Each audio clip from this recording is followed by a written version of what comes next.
Now for this project you need the angel printout there.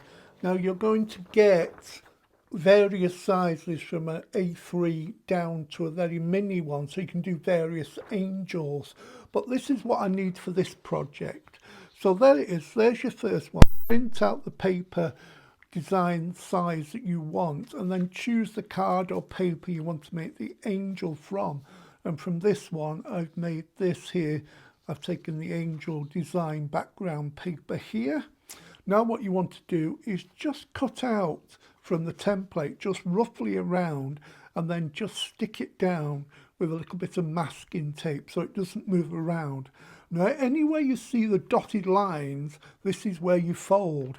So before you cut it out, just take a ruler and an embossing tool and just score down where the crease is going to be. That helps you fold exactly where you want it to be when you've cut it out. So do all the dots there and then cut it out. Once you've cut it out, you end up with this.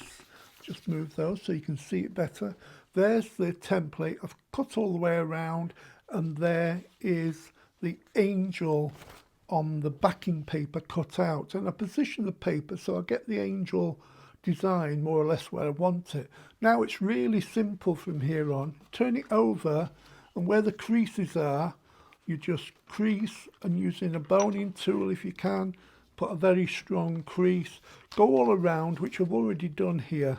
And then it is just simply putting these. You made a little slit here, you saw the little line there and the little line there. That folds over and they go inside each other like that.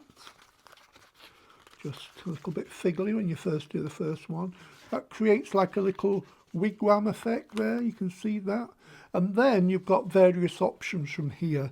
You can either push that down, you can put something inside there and then close that up. And then if you want, you can use a Velcro circle there, a grip, and just put it on the head so it holds it together like that, so you get the box nicely put together. You can alternatively put a little bit of glue there and that'll hold it together. Or if you want to turn it into like a candle holder, you could push that down and stick that down, and then you can put one of the battery operated lights in here, and then you will just push those back together, maybe a little bit of glue, and you've got a nice little candle holder.